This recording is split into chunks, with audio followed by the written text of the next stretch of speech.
Welcome to the Ascension Football Show. I am Kieran Edwards. And today on set, we have a man that played football locally, abroad, was instrumental in the first and only professional club coming out of the style of Tobago.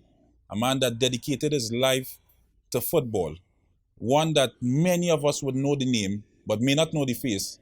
When we come back, we have a sit down with Peter Granville. Understanding that this is not a quick fix. It's going to take time. The footballers in Tobago is currently, we know there's no professional club.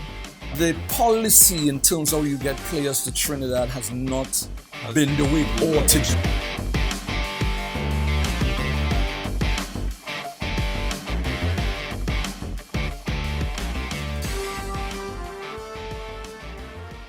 And we have on set the legend, Peter Granville. Peter, it's a pleasure to have you on set.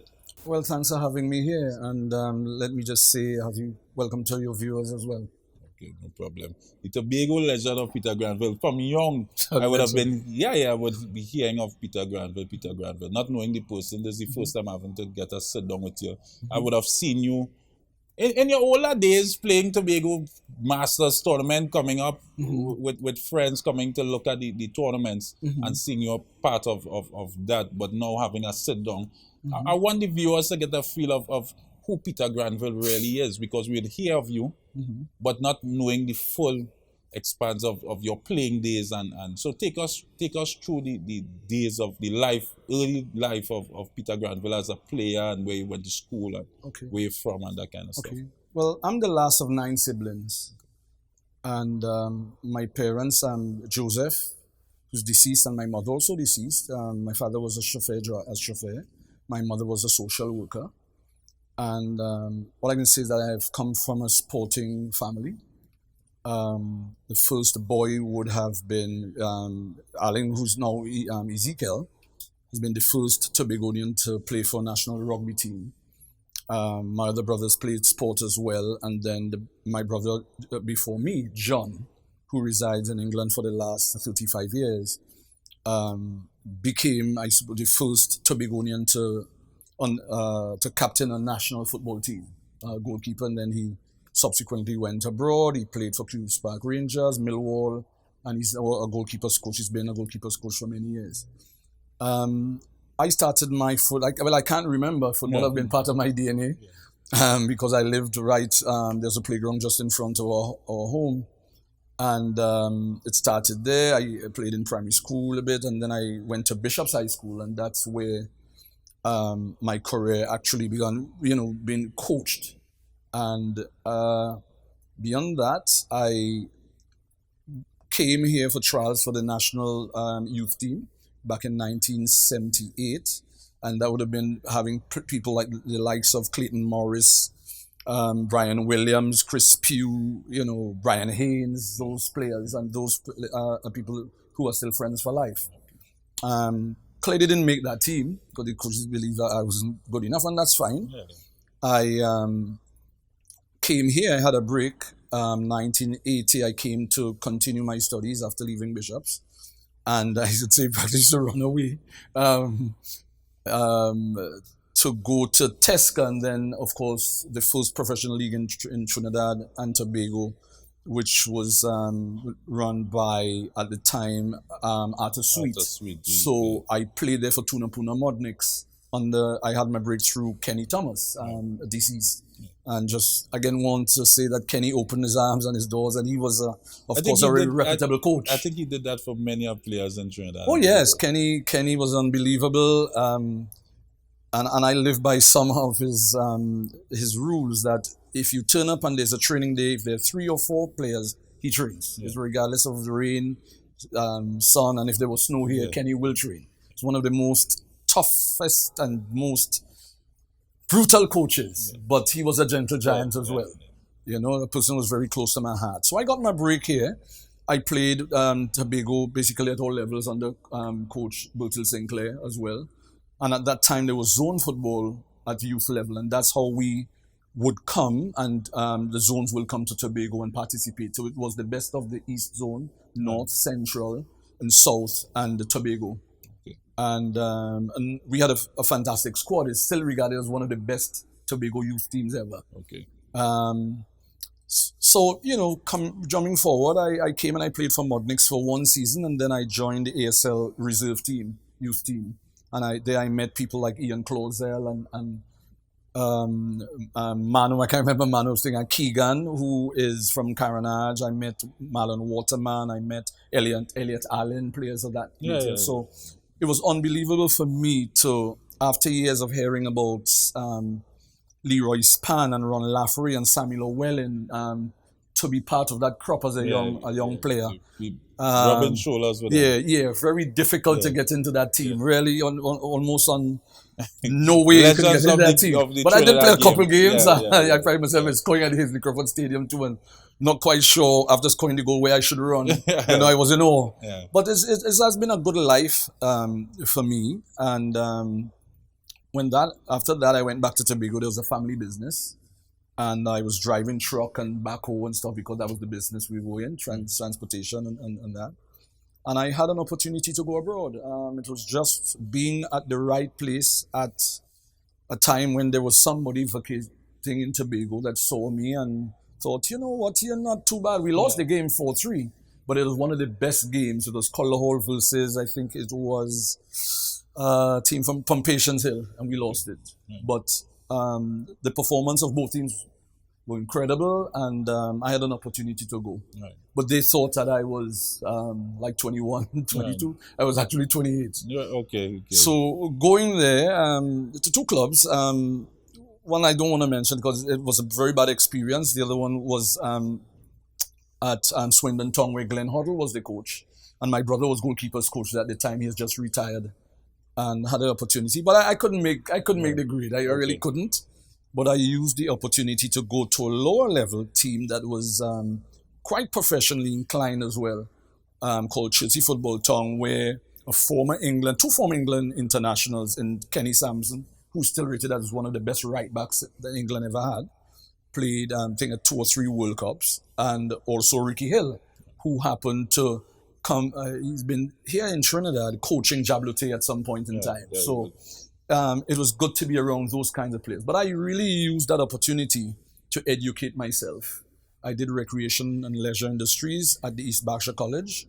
And not knowing to me that I had the potential to become a coach, I was asked by the club to attend a coaching session. And I said, well, no, a coaching course. I really wasn't interested. Yeah, it was really wasn't interested. And after about 6 weeks, I decided, you know what, I can't take the talk anymore. I'll do it. Okay. And I've never looked back from that. Okay. Never looked back. Give us a bit about the playing days, playing internationally, playing abroad. Tough. Extremely tough. I was having a discussion with a youngster last night who's looking for scholarship. And I said to him, what we see and what the masses see is the product of Cristiano Ronaldo, the product of Messi, the product of Dwight York and Russell Latapi and the likes of those. But people don't see the process. They don't see Messi when all his tattoos have been hidden with mud because of the grit and grind. And when he's sweating and bleeding when nobody's watching. People don't understand that that's the road and that's the amount of work that one needs to put in. I would have gone to several sessions when Dwight York was there as well. And one would not believe the type of work. You have to be an athlete first.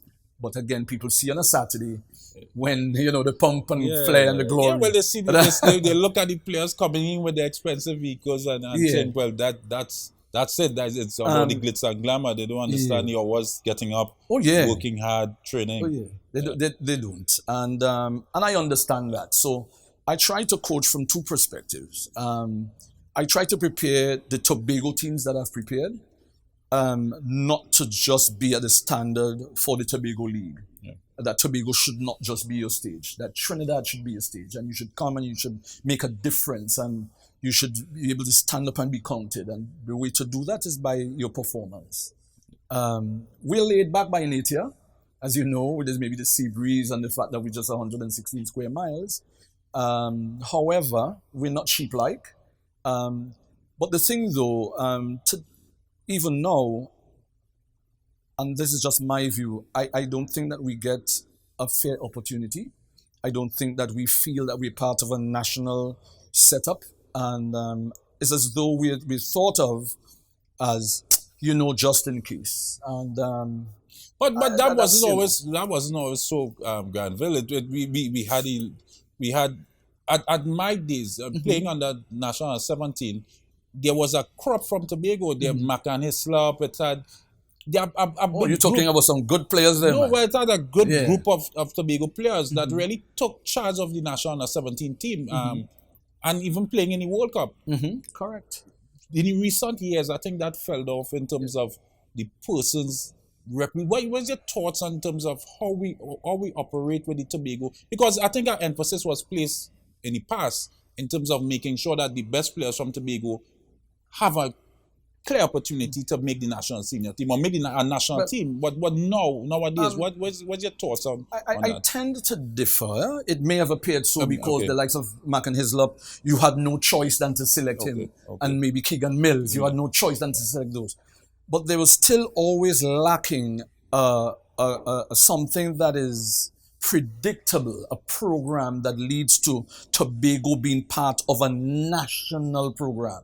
It has been like, okay, they'll call Coach Sinclair or they'll coach Granville, hey, we're coming up next week. And that's unfair. And we have to take responsibility too.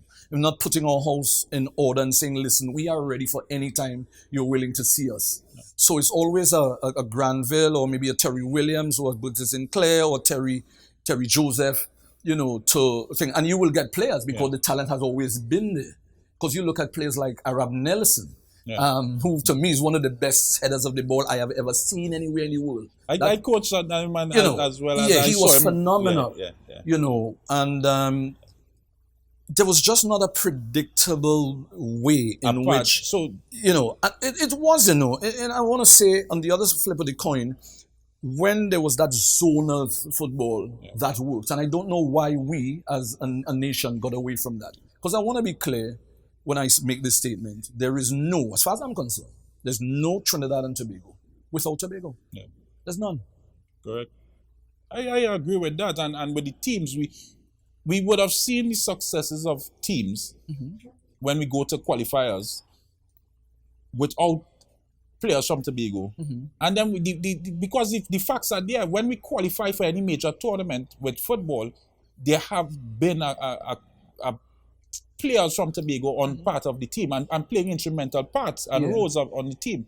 And when you take away from that, we seem to lack an edge. We seem to lack something within that structure. So, what's your ideal approach for a relationship between the national football structure and the Tobago players? Because I think that's a big challenge. All right. Well, I would say it a little bit different. There must be a relationship between the governing bodies, and Tobago must be taken in a different light because we're separated by water. For example, let me tell you, to be here today, I had to take a flight. I had to rent a car. If I have to overnight, I have to stay in a hotel. I have to eat. Now you're talking close to $2,000 there already. So sending a sort of players and not having a program where the national coaches will come to Tobago and maybe once a month and actually take sessions with the Tobago players. So he's seeing quality because, again, I'm saying we have to take responsibility for not putting our house in order. When a national coach comes to Tobago and the news clipping says, 69 players turned out, that sounds good. Yeah. You know what it tells me? That's rubbish. And I have no apologies for saying that. Yeah. It looks good on the papers. It looks good on the media. It is rubbish. It tells me that we have not done what we need to do as a nation. A national coach should predictably come to Tobago particular times knowing that he's seeing quality players. Yeah. How is that achievable? By having a policy that is acceptable by all associations, so that there should be a North Zone team of maybe 25, 30 players or whatever. Same in Southeastern counties, Tobago. And that national coach or coaches, when they make the route and of course play against each other as zones, should then say, this is what the national team should look like. Let me give you an example. When I coached the under 17 and under 20 national teams, on my own, I went to the Tobago Football Association and put in place a Tobago team of the group that I was coaching nationally. So I worked with them Tuesdays and Thursdays. How did I achieve that? I used other coaches on the island to go around with me and coach and score, because I did not see myself as the owner of the national team. I saw myself as the custodian, person put in charge for that period. And that team worked Tuesdays, Thursdays, and then I will jump on a flight on Friday and work here Saturdays and Sundays.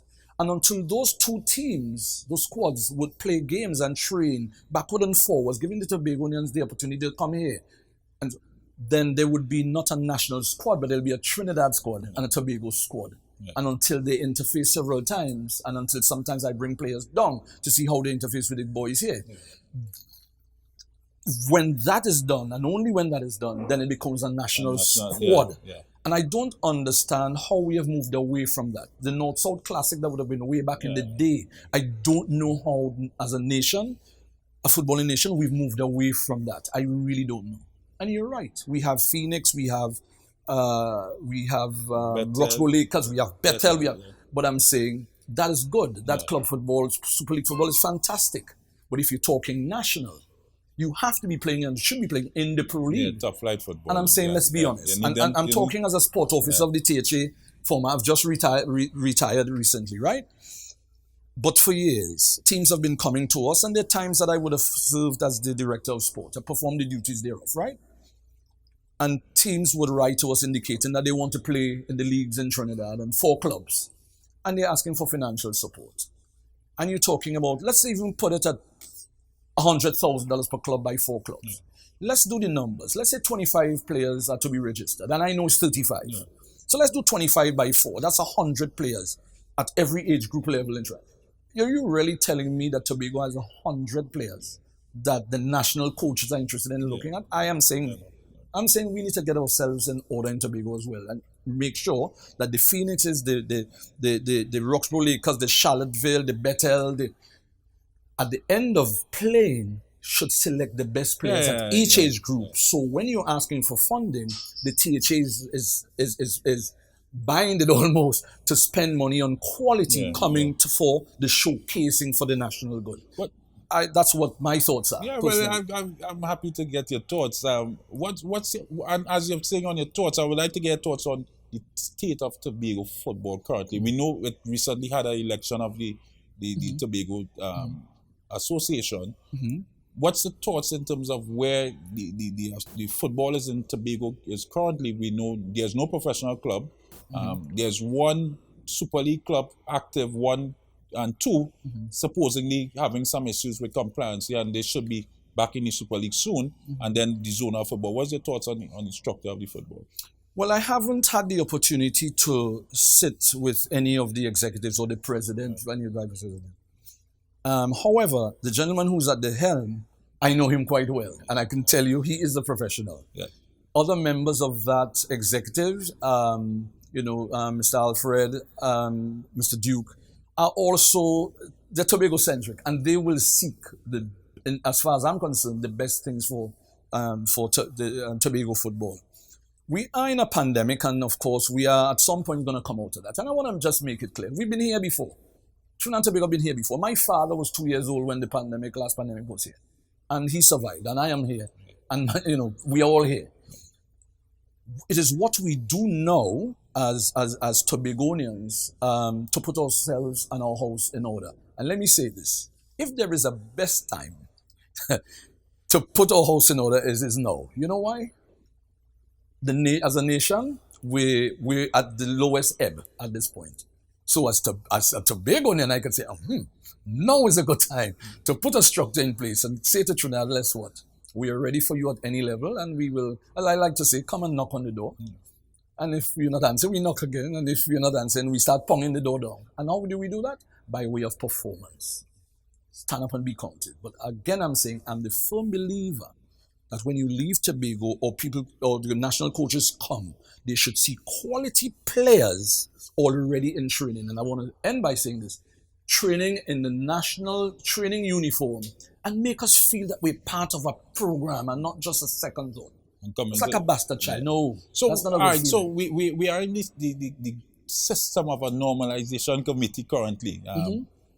And it's there to really revamp the financial situation of the TTFA. Correct. But there's a TTFA. No football being played, there's no TTFA to revamp. So we need to keep focus in terms of the football, because no players, there's no sport. Correct. What do you see the TTFA, the role the TTFA playing with Tobago in terms of implementing structure? Because we see we moved away from it for some time. We saw the demise of our football. We see we ranked right now 150 in the world. What do you think needs to be done? Because they could now implement systems for whoever the new president is in the future when the normalization leaves, to have a program to say, all right, the inclusion of players and football in Tobago. How do you see that with the TTFA? There must be or there should be a mirroring as such, where whatever is happening in Trinidad should be mirrored in Tobago. And I'm saying Trinidad, North, East, Eastern Counties, Central, South, and Tobago. So there should be a policy that governs development. And we should start with coaching development. Because I would tell you, sometimes I drive around and you see people, the coaching, and I want to give coaches credit for really giving of their best. But sometimes some of these coaches really don't have a clue of what the basic fundamentals are. And I suffered from that. From reaching a national team, I was abroad and I'm reading on and seeing all these big stars in the colleges league.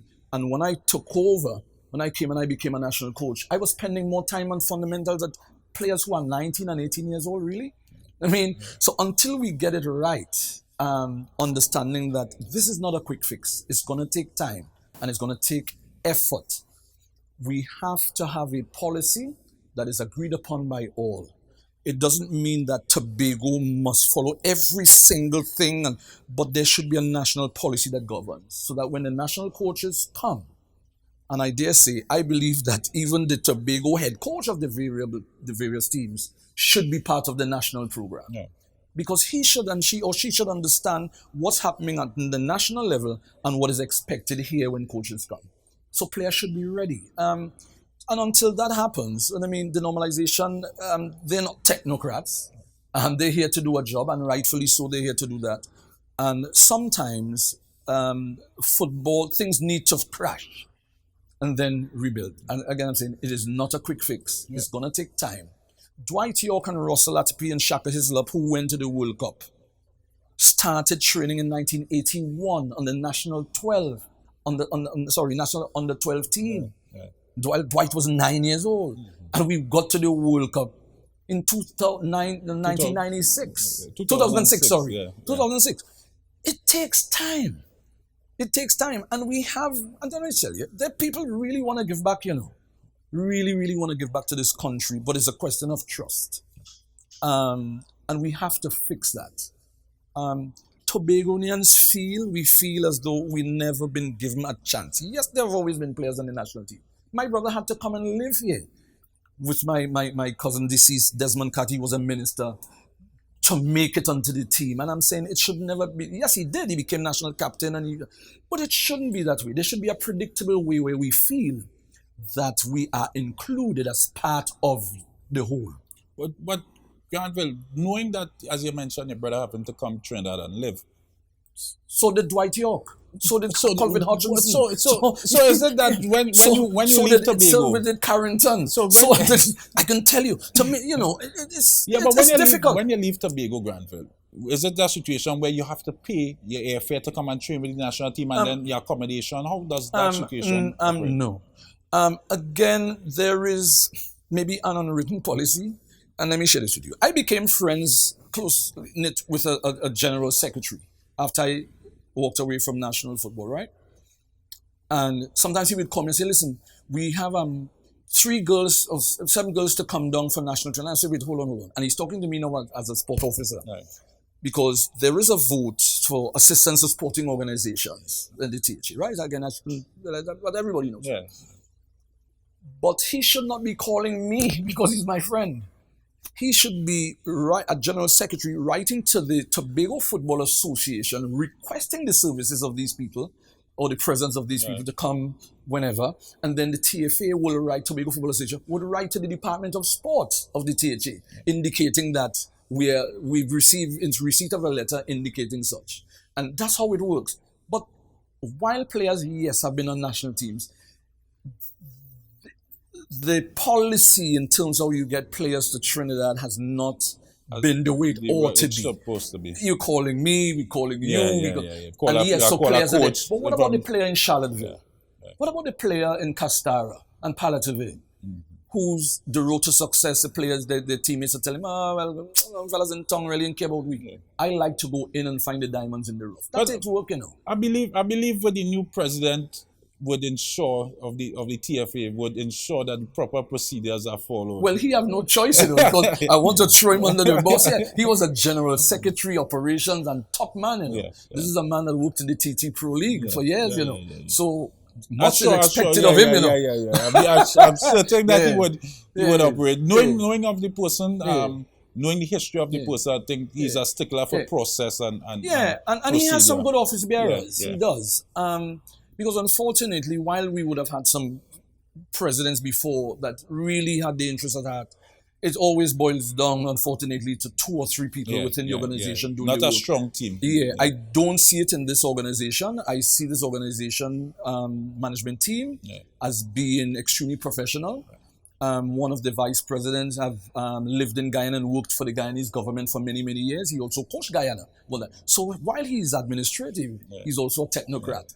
So these gentlemen who now control Tobago football, I think we're poised to things happening in Tobago. I strongly believe that. When we come back from break, I want to take into a few more things about the national team in terms of the past presidents. Does it get feel on your thoughts on because you've been around for some time, high in terms of coaching and administrative level. So I want to get a feel on.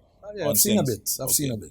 So when we come back from break, we dive a little more into national system with Peter Granville. The situation we have here is that these characters, and I refer to them as pests, right? What they are doing is destroying our country, but not on my watch. No street, no turf, no block shall belong to these cockroaches, right? It's no longer business as usual. Happy hour is over. If they don't fear God, at least they will fear Terminix. Have you considered how your methods could impact on pests across the country? I find we look after the rights of pests as opposed to the rights of the 1.3 million law-abiding citizens in Trinidad and Tobago. I wonder if Roach Ladden's son come here for carnival, if you'll interview him, eh? But how could you defend one shot, one kill? What? You want me to throw a pillow at him? I didn't say that. No, well, if a roach jumps in front of you now, what will you do? Run. Oh, Jesus, Lord Father.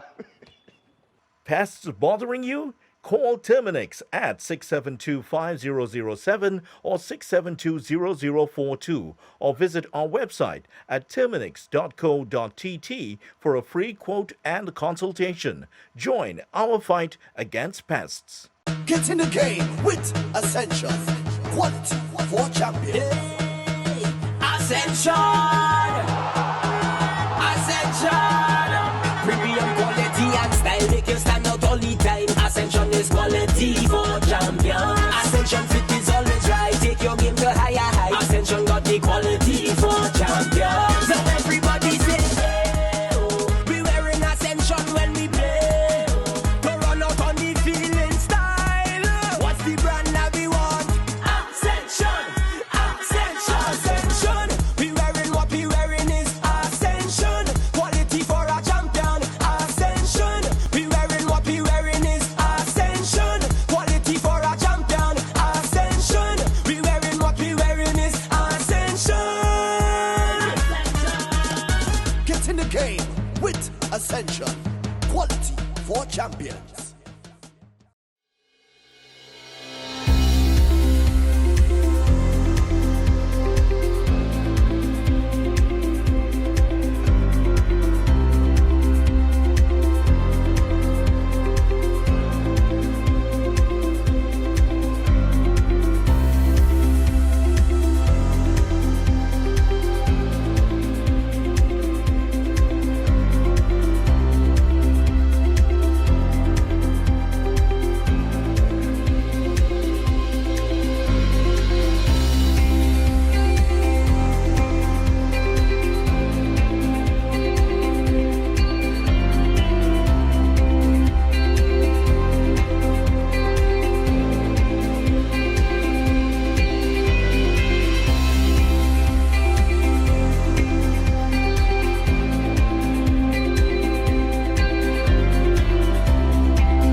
Amante Del Cafe is located at Magnificent Mall, number 271 Southern Main Road, McBean, Couva.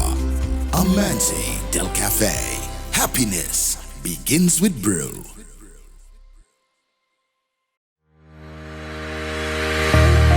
Lasso Freight Maritime Limited, the best in marina services.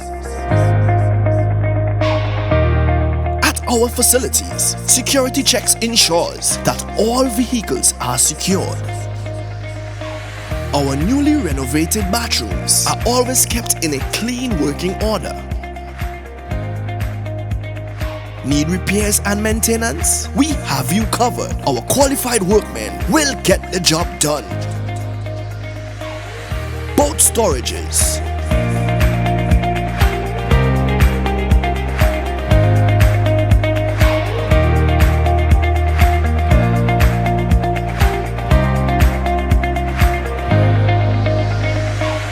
from our marina, you can easily push off for a family sailing trip.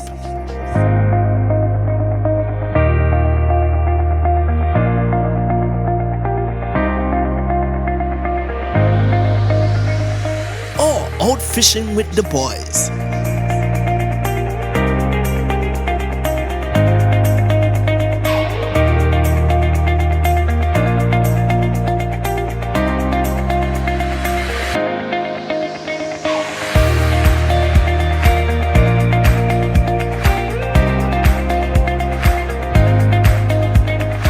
Or a fun DDI experience with friends.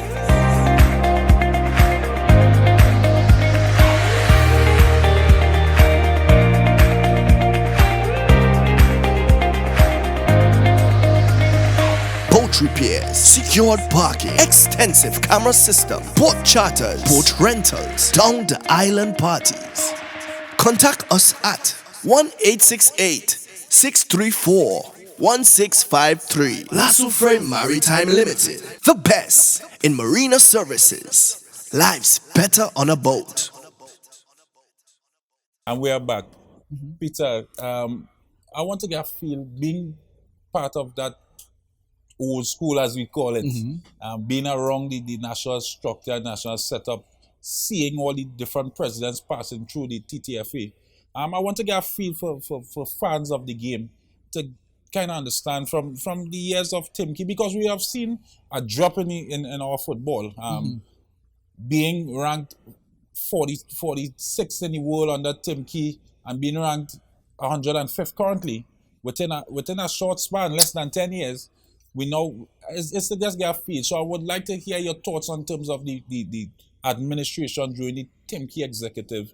What you would have seen done good, what in terms of those years, and then take it to David John Williams and then William Wallace's, and then now the normalization. So Three of my friends, eh?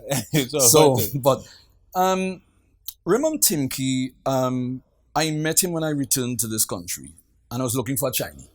You know, a former director of sports, Cecil Walker, now deceased, would have taken me to introduce me to him, and we hit it off quite well from day one. And to me, he was not as people like to say, you know, Mr. Warner, you know, he's a Mr. Jack Warner boy. I saw him differently. He was a very astute, level-headed person with his own trend of thought, but a team player as well. When he became president, I think one of the things that he attempted to do was he came to Tobago, I remember that. I picked him up and he went and he did a presentation to the then Tobago Football Association, who at the time, unfortunately, didn't vote for him. And I told him, I said, no, they ain't going to vote for you.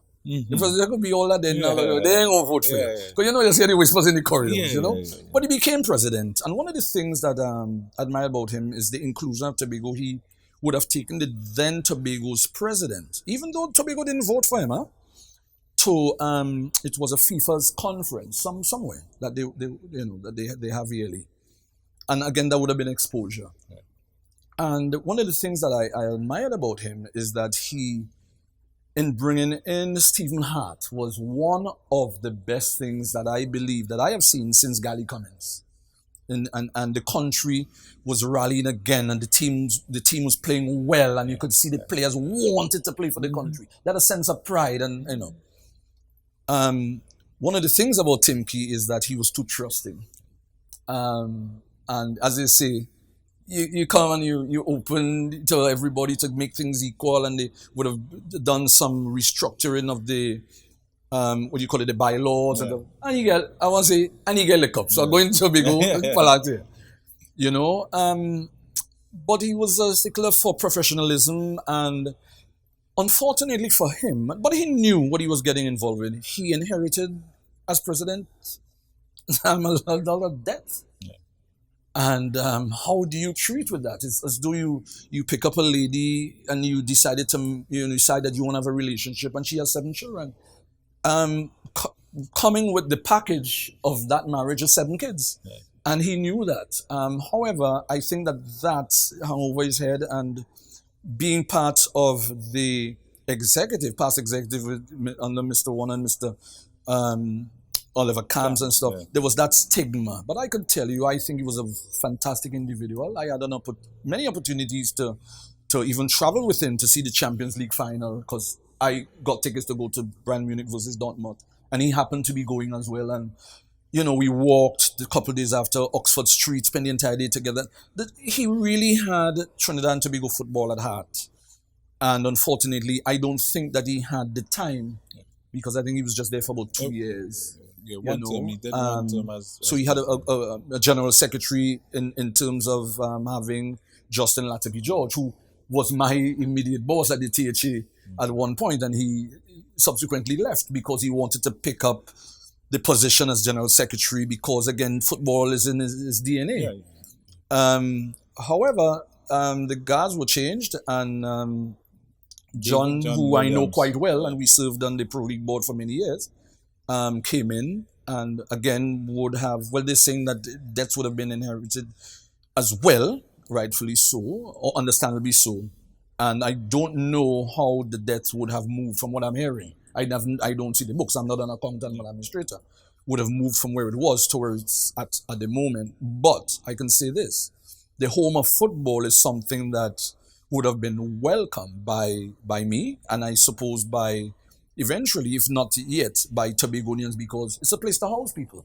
So it gives that comfort and that predictableness that you can stay in a place that is comfortable, there's a football field right there and stuff. However, the presidency for me doesn't start and stop with the home of something like the home of football. It's more than that.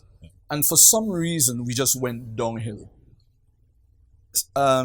It appears, and this is nothing personal against John at all, David, that there would have been some kind of nepotism taking place. The removal of Stephen Hart and the bringing in of members of his club, and one have to be very careful. And I hold no apologies for saying that if I am selected, I am going to give opportunities to people that I trust. So I understand that.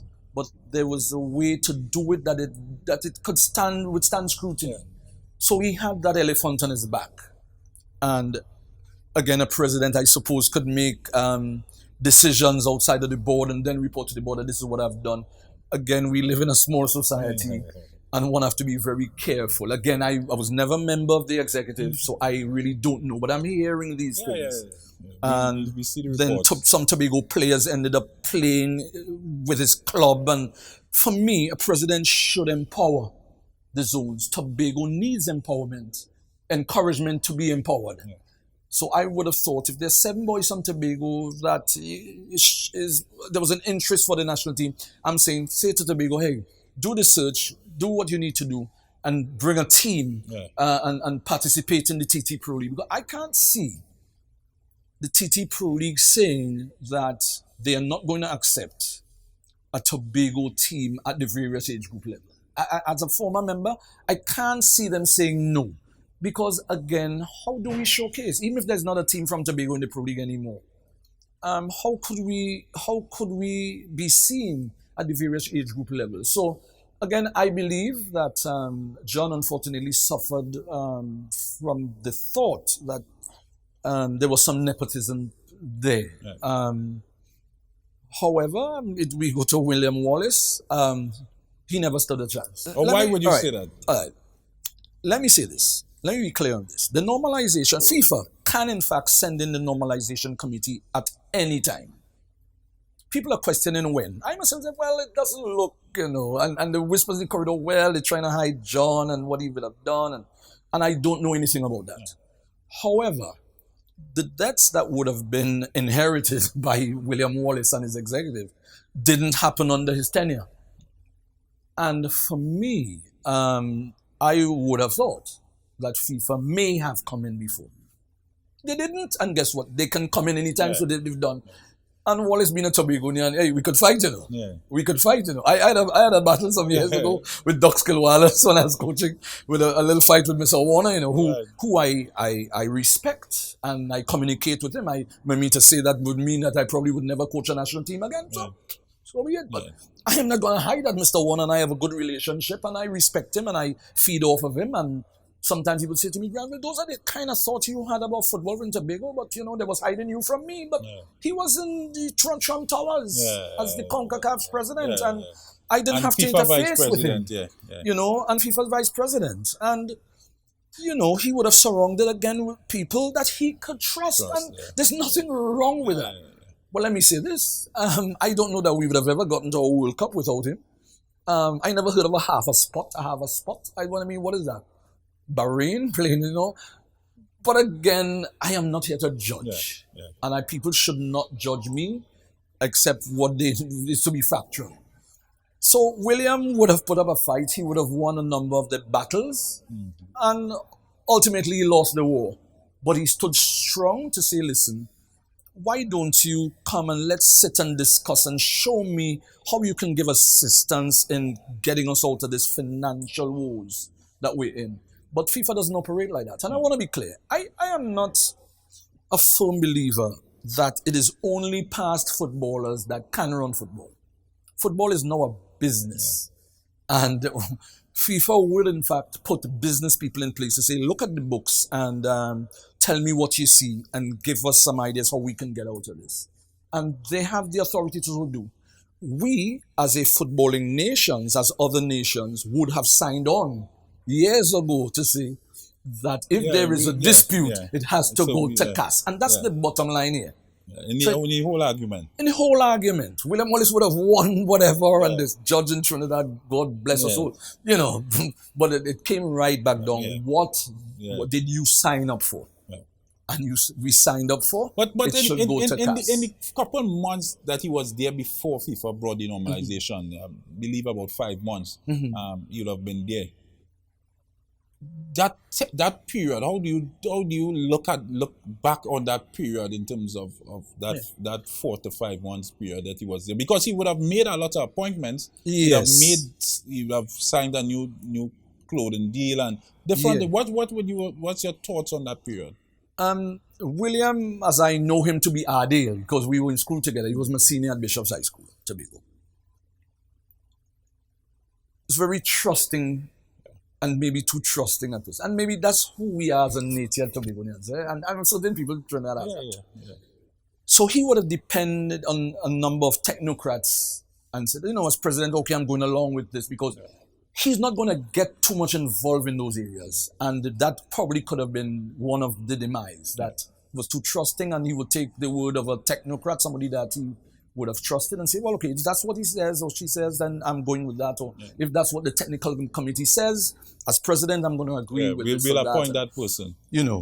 There's a question about some contract for Terry Fenwick and something, and my understanding is there was a misunderstanding. There was some email that would have sent to him when he was in Qatar, and he would have said, yeah, I'm happy with that, no problem, go and do. And he would have just signed something. The bottom line, for me, I would tell you this. Peter, I'm not signing anything. Anyway, and I want to tell you, I've never signed a contract with TNT. I was making $2,500 and being a head coach. I wanted to give back to the country, TT. But I will tell you, Mr. Warner ensured when I responded to accept the position, I also said, in principle, pending further discussions regarding my terms and conditions. How am I getting to Trinidad? How am I getting to training? Where am I staying? How am I eating? And Mr. Warner, within 2 weeks, had put that in place. So I have no arguments with that. I'm saying this, that sometimes we have to be very careful and we have to read. And there's some things that I, Peter Granville, cannot do, and the fine print of which people speak. I will ensure that my legal team read and know exactly what I would desire, not in terms of cost, but in terms of the other things to come with print, that. as they say. To ensure that when I cross that white line, I know that I give 100% on some. And any one of my former national players, including Derek King, who I understand was here at some point or should be here, and even Jefferson George, who I saw sitting here before me. Those were some of my players of whom I'm extremely pleased in their achievements. I am proud of these gentlemen who have gone on to become what they've become. But I have to protect my integrity and my name by ensuring that when I sign on to something, the thing I know about Peter Granville is that I cannot be half pregnant. I can't be kind of pregnant, but I will know by next week. If I'm involved, I am involved. But I need to protect myself. But on that basis of him, as you said, you hear reports of him being in Qatar at the time and an email being sent. And then seeing recently the head of the technical committee that really appointed Coach Terry Fenwick, then sending out an apology saying he apologized for the appointment and what transpired.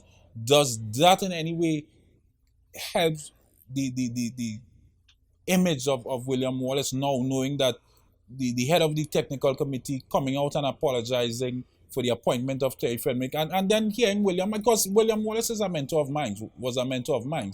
I worked with him. He's a man I looked up to, and he is a bit trusted, and he's not a micromanager. I know that. No, he's not. He's a man of integrity. Of integrity. A man of integrity. If it's one thing he stands for is that. And seeing everything coming out and knowing the persons are wrong, and seeing the strong personalities of persons around him as well. Yes, of course. And now with that apology, does that help you in terms of you looking on and knowing a bit of the story, help you in terms of your perception of that period? Yeah, and it didn't take that story to make me feel that way, And I don't follow anybody or anything blindly. I know the individual. I also know Terry Fenwick. Terry and I do well. I really thought that Terry Fenwick would have been the ideal person for the job. But to me, I don't know if he never stood a chance either, because there was all this question about his contract, so he was dealing with all that, and maybe some players probably didn't like him. Players don't have to like a coach. I was part of that board in the hiring of Terry Fenwick. And when his story came out and I found out that it was a 2-year contract and not a 1-year contract he got, and then the change from the 17,500 to I think 20,000, I made a statement in the press immediately and said, Terry needs to do the right thing and go back to the original contract that was approved by the board and let's move forward. And if he had done that at that point, the persons, the nation would have been behind him in terms of saying, all right, a mistake happened, things happened. But now he's doing the right thing as a man, as a gentleman. And saying, all right, I understand the board approved 1. I was given 2. I asked for 2 and they gave in and gave me the 2-year. But there's more to it here now. And I'm going back to the 1-year contract, and let's see how things turn out, and then we could move forward. And I understand it from that perspective, because I'll tell you, if you're good, and that's me, if you're good, you'll shine, You'll shine. And it's like, let me put this in perspective. Couple weeks ago, 3 weeks ago, and I came to Trinidad, I said to a gentleman who picked me up, I said, Messi's not going to go to, I don't think he's going to Manchester City, He said, what do you mean, the money and the thing? I said, and the big league? I said, nah, I don't think so. I think that, not that he's old, but Messi wants to go someplace and build something, the French league. He wants to go to a club that is ascending to something. He wants to leave a legacy of some sort. The English league is an extremely difficult league to play in physically. And at this point, Messi doesn't need to prove anything to the world anymore. And I'm saying that I strongly believe that Terry would have been good for the job. I have seen Terry taking players from my national team, play them in positions in Jablotay that I never believed that those players could have played there. And in discussing football with Terry and others, Terry understands. But it was just too much happening over, around, and in front of, and behind. And to me, as though he never had a chance to. You know, it's tough. He's out. We have Angus Eve. I would wish him well. But at the end of the day, it's not just about the national senior team. It is about a national program that could be predictable and allow all of us to believe, and all of us meaning the zone, that we are part of the national setup. What's your take on the normalization committee for the about a little over a year in office, the administration of the normalization committee? How do you rate them? Well, in terms of rating, it's going to be unfair for me to sit here and say that I understand everything that has been happening. But from what I've read, some coaches, a number of coaches have been paid. While I understand there's a bit of grousing in the corridor that some coaches were hired from abroad, I think for the futsal team and the beach football team. And again, I am not quite sure if it is a normalization committee that has hired these people, or there's a technical committee which is, you know, on the offset of that. What I do know, what I understand is 2 years is going to be up in March, whether or not there's going to be an extension, understanding that there's a pandemic. But I would hope for Trinidad and Tobago football that the normalization committee is able to do what they were put there to do, and to have us, whenever that is, come out of where we are with a fresh start. Because again, I'm saying sometimes we have to things have to crash, you know, for it to start being rebuilt from this you know, the structure being rebuilt from the foundation up. And I could only wish that the normalization committee will be given the opportunity to do what they need to do and set the foundation for us to be able to start rebuilding Trinidad and Tobago football. Peter, have you seen anything thus far from the normalization committee that gives you the impression that they would achieve their mandate within the 2-year period? No, I haven't seen much. I haven't seen much. However, I'm a firm believer that people are given an authority to do certain things, and they must be given the authority and the time to so do. Because the thing about business that I understand, that I've recognized over the years, is sometimes you just see a plot of land just being cleared, and all of a sudden the steel structure is going up, and you wonder what's happening. They say, oh, you know, so-and-so building that. You say, oh, okay.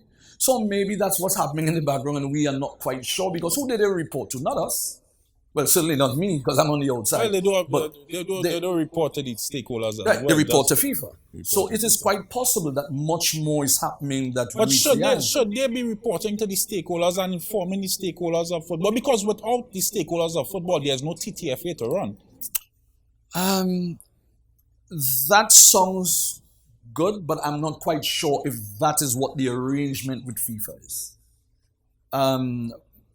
My layman understanding is that they would come in, they will look at the books, they will probably indicate to FIFA, this is what we've seen, this is how we suggest that we can solve it, that it can be solved, and then they come back and say, okay, fresh elections, and that is my understanding. I could be wrong. Yeah, but that's not the dealings of a normalization. So when you look at the normalization of the most recent normalization of a CFU country in terms of Guyana, they had weekly meetings or monthly meetings with stakeholders and understand. Yes, the mandate comes from FIFA, but they understood, the persons within the normalization committee in Guyana understood that the stakeholders have a vital part, because these are the persons you are leaving the federation in their hands. Correct. And there lies my earlier point of William Wallace. It is my opinion that William Wallace believed, this wasn't the fact that FIFA shouldn't come and do what they've done, but work with me. I am the newly elected president. Work with my team. Show us maybe things that we may have done wrong within the short period, but show us and work with us, and let's get out of this. But it didn't apparently seem that way. So it was taken in bad taste. And I think as a nation, part of the country, saying, yeah, it looks as though that FIFA's just bullying, and that's not a good place even for the normalization to be. It's kind of even unfair for the normalization committee to be put in that position. But I do hope that coming out of all of this, they're able, I like dialogue. I love dialogue. But again, who knows? The mandate would have been put down, or maybe the fact that Wallace and they would have said, "Listen, we're going to court," would have maybe thrown over the apple cart to say, "Listen, or are we going to court? Then this is what it is." And that is unfortunate because I believe that this pandemic could have been used to really develop the technical part of our football, the training and the, but whose responsibility? And this is what I'm talking about. Well, everything is shut down. This is but at this time you can still go through the training aspect of things and retooling of coaches and retooling of players at this time. Yeah. But when you have a normalization committee that, as you're saying, the mandate comes from FIFA and CONCACAF, but their focus is on the financial aspect of things and the stabilization of the association. Their mandate is nothing to do with the football. Right. But who funds the football for these programs of which I speak? Right. And this is what I'm saying here. The stakeholders still have that, no matter normalization, no normalization, William Wallace, David John Williams, Tim Key, Haddad. The business of football still continues. There's zonal presidents that still operate, that have to operate. There's referees association that operates, that needs to keep current, needs to keep updated. How do you not engage the stakeholders in football while saying, I'm here to help football in Trinidad and Tobago? Well, I could only suggest that has come from FIFA. I can't sit here and say that the normalization committee wants nothing to do. I can't think that. I believe in the normalization committee and Mr. Haddad and his office bearers. I don't think that they're saying that we don't want to deal with anybody, we're here to do. I don't think so. I really don't think so.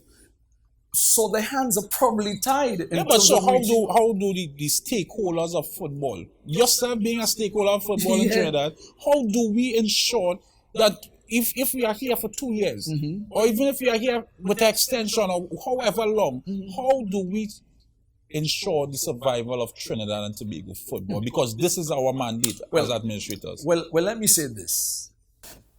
So it is now showing up that the president and the general secretaries of Trinidad and Tobago football in the past, regardless of what, really have nothing to do with the, I shouldn't say really have nothing to do with the technical part, but it is shown that these clubs are maybe just sides. There are no programs, and maybe it is lack of sponsorship. Because I believe that sponsors will come on board if they have something tangible to sponsor. If there's some kind of benefit, another, we're taking the use of the street from smoking weed. And I've seen those letters come across my desk so many times. It has to be more than that. Yeah, but when we have this, when we have the governing body of a sport, the NGO of a sport, not taking the mandate or taking the responsibility to lead the sport, and not engaging with the stakeholders in the sport, because we have seen past presidents in terms of football engaging with the various zones. We saw Jack Warner, the regime of Jack Warner and camps, where the football was lifted in terms of the play, even in the early days of Tim Key. But then we saw a president and the NGO taking away from that, dealing with the zone and taking a hands-off approach in terms of the stakeholders. You saw the demise of the football. How do we get back to something like that? Yeah, the zones, the vision of, I can't speak for zones, but what I see, zone football has this area and they keep maybe, let me say, almost to their corner. Because as a board member of the TT Pro League, I cannot recall meeting with presidents of the various zones, although clubs were coming out of the zones to participate in the Pro League. Well, maybe of course not Tobago United, because they were never registered as a Tobago club and coming out. That was just a vision that came to my head years ago, and it was just about showcasing. So you hit on a, you're really struggling on a good point. So it really shows us that the zones and these presidents of these zones, they need to put their houses in order. And now is a good time because the pandemic is upon us. Ain't much happening. So you're basically the reset button is there. Yeah, to do it. But since last March, I've not heard of any thing, except Tobago has its new office bearers and they're working insidiously to put things in place and committees. I know the Eastern counties had a new election, a new president elected recently as well. Late last year, North Zone had a new president elected. Oh yes, I've heard that.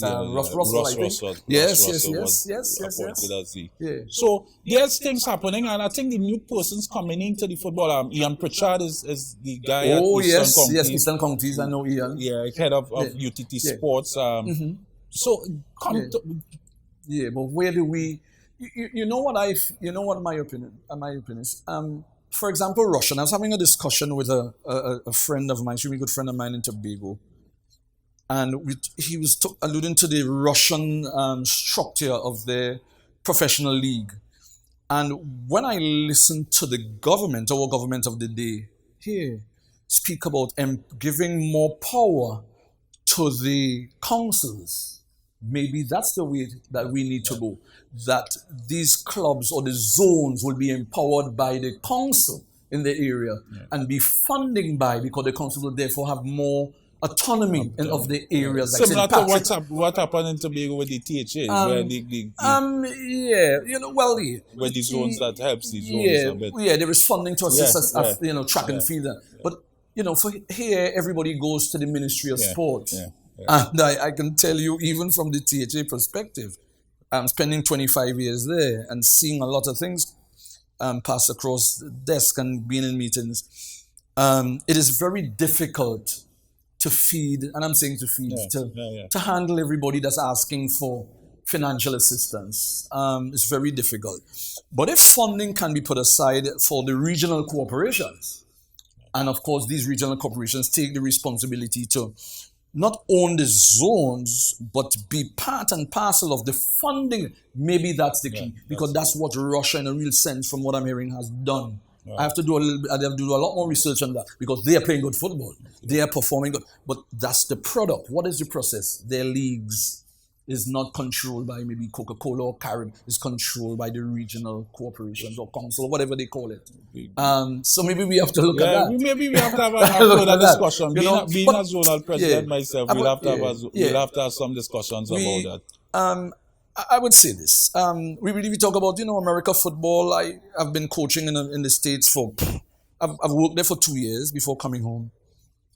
So Trinidad and Tobago football is whatever. But we're missing things. We're not scouting well. Coaches are not working hard enough. There's a player that came home about, let's say, 6 years ago. Might have been under 17. And the under 20 coach thought, he wasn't good enough. And this player was the son of a Tobago player. And this is nothing to do with Tobago. Yeah. He was born in the States of Tobago parentage. He was the captain of the USA under 17 national team. Wow. He was playing in the Gold Cup the other night and scored the goal in the second game. Shaq Moore, that is Wendell Moore's son. Yeah. Everybody knew about Wendell Moore playing in the colleges league before Dwight York's time, when Bertil, Sinclair and Signan Hill was coming down and mashing up the place. But nobody's tracking. Nobody's tracking. So we lost Shaki Moore. He wanted to play. Yeah. We also lost a player when I was coaching from Aston Villa. He unfortunately died in a car crash last year. Because I put in my report when I was on tour that I saw a player of Trinidad parentage that was willing, and they say, when you qualify for the tournament, then we'll bring him. We need to have him to qualify for the tournament. Yeah. And we didn't qualify by 1 point. We needed a draw, we lost. Yeah. There's so many things that we're not doing. So I'm not blaming the presidents and the zone. We as coaches need to track, and we're not working together, And I mean, I listen sometimes that coaches is unethical and is bad-mouthing we're too small. I think we are the only nation in the world that have changed so many coaches since 1989. I had a privilege to watch the list of coaches come before. It's a lot. The amount of names coming through the years. Sometimes in 1 year we had 2-3 coaches passing through. And it comes back to what I'm saying about Tobago. Do we have 100 players? So should 4 clubs at various age groups be represented? I'm saying let us represent as Tobago. Yeah. Tobago All-Stars, Tobago Island Players, Tobago Dynamics, Tobago whatever. Yeah. But not just club. Club has its thing, but coming out of the clubs and the youth program that TFA, I suspect, will put in place, should be a Tobago All-Star under 15 team. That should be. Man, and you go to the THA, what are they going to tell you? No, I don't think so. I don't think so. But it's difficult to fund 4 teams at each age group. Trust me, it's difficult. I've been in that chair, and I would always put forward, yes, it's good to exposure, but I don't want to say I know it ain't going anywhere, because there was at 1.4 teams in the Super League, and I am saying Tobago has its place and we should do what we have to do. But in the States, they've gone clear. We look at Mexico playing in the Gold Cup, and then they subsequently playing this different players playing in the Olympics, and I'm thinking, well, how are we going to get to that? I look at Jamaica, and we wondering, when are we going to be rivaling Jamaica again? It's difficult, and I cannot blame Anglesey. What he has is like giving Granville some boots and you tell me tighten it without a spanner. I can't do it. As much as I would want to try, I will bite it and try to turn it, but it's the tools you have to work with. Except these players are prepared properly from young. And coming back to what I'm saying, technically, so by the time they're 14, 16, they must know all the turns, the stop turn, the Cruyff turn, this, and when to apply it in the game, and that's when it becomes a skill. And until we get to that, brother, the last time I was in the States here before last year, we coached 68,000 kids in 13, between the ages of 5 and 18, 68,000, coaches from all over Europe, 300 and something coaches from Europe. All over the States. And we think we're putting programs in place. We need to do better. And the good thing about us is that we're small. And that's why I'm thinking I love to be going. We're small. So that is a nice seller to just keep in your corner, do what you have to do, put it right, and then come to Trinidad and say, hey, we're ready. Great interview. We're ready. Great interview. But before you leave, I'll have to put you on the hot seat. So when we come back, we put Peter Granville on the La Soufrière Marina hot seat. Pest control is a pain, but you don't have to go it alone.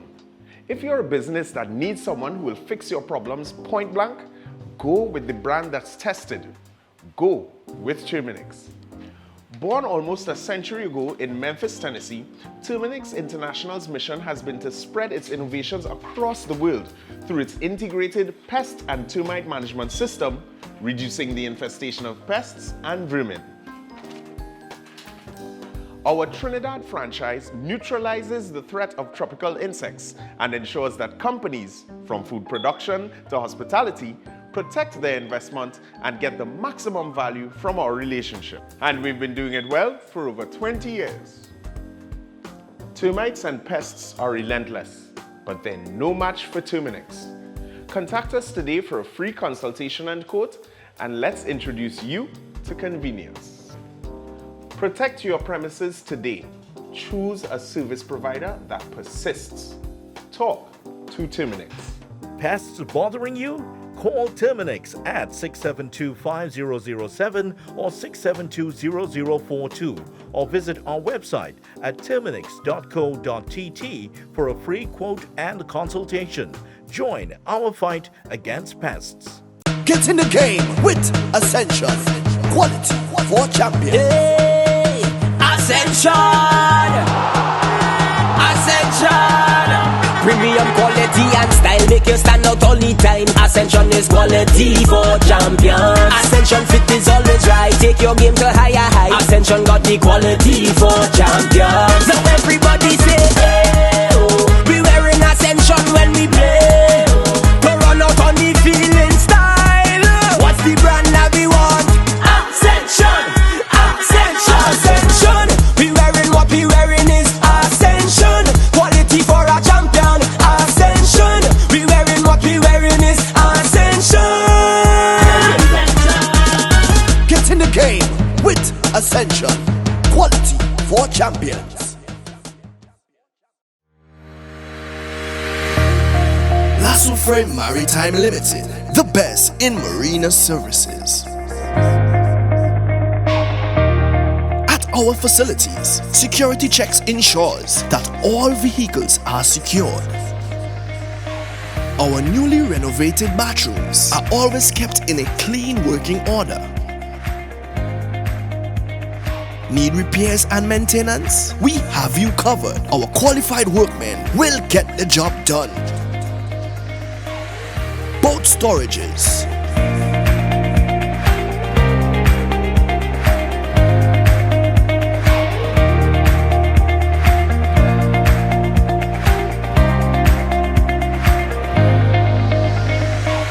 From our marina, you can easily push off for a family sailing trip.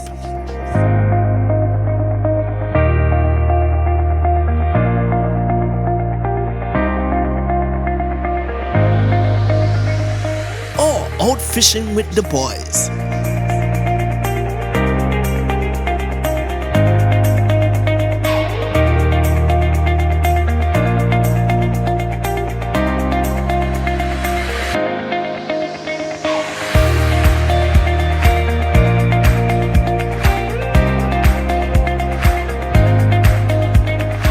Or a fun DDI experience with friends.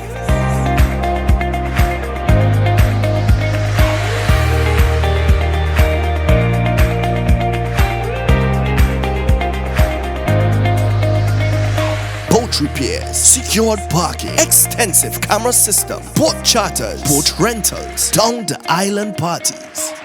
Contact us at 1-868-634-1653. Lasso Frame Maritime Limited, the best in marina services. Life's better on a boat.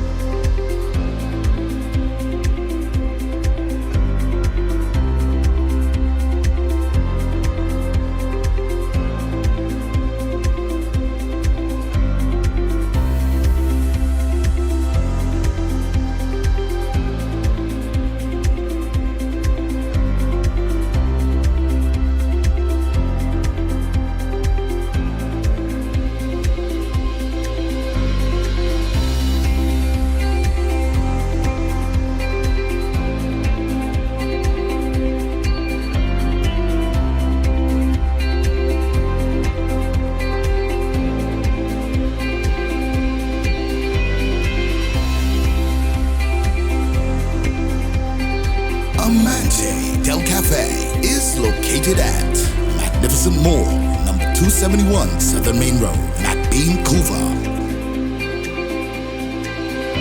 Amante Del Cafe. Happiness begins with brew.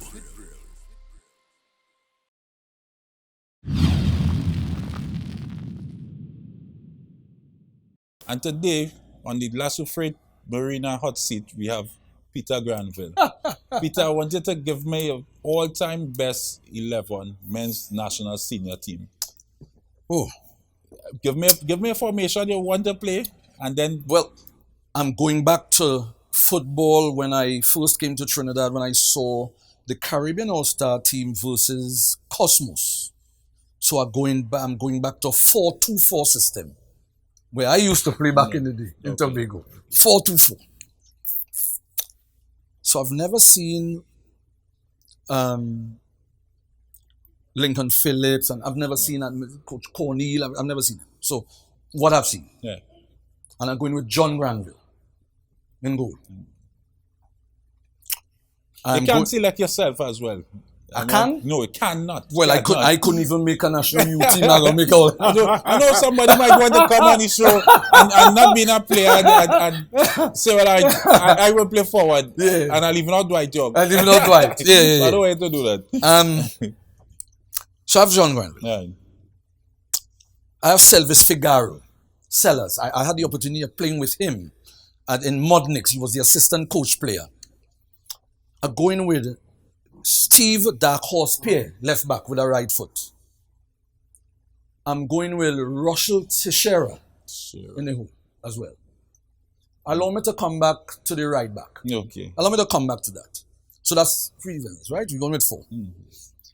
In the center of midfield, I am going with Gally Cummins and Russell Atapi.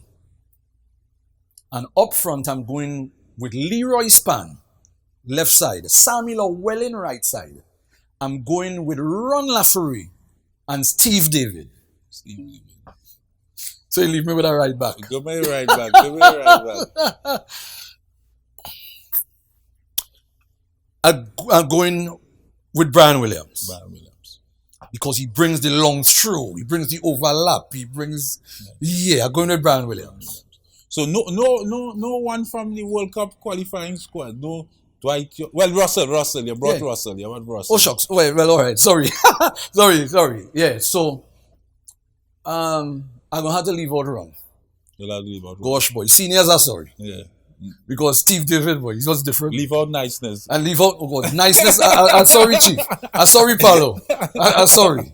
All right. I'm sorry, but no, sorry. Dwight York. Dwight York would be there. And Steve David. Okay. Oh yeah. Dwight will play as my number 10, as my number 10, and Steve David as my number 9. Okay. Now they're Gordon Husbands and them fellas and Arab Nelson and it has some fellas that it's tough, Marvin Fostin left back.